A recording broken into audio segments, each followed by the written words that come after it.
Hello teachers. To make a copy of your Unified Classroom class, go to My Classes, click on the pull-down menu next to the class that you want to make a copy of. For example, this one, 9 Social Studies. I will go now to Save As, leave everything as is, go to Next, and here just put the next year and save. This takes a little while to transfer all the content. You can refresh or just come back to it later.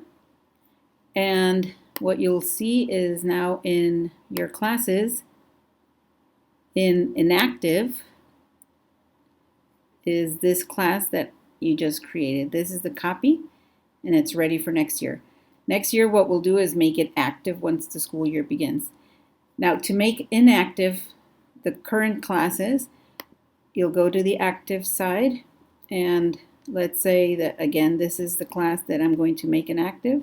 Then I'll go to Manage Class and make inactive.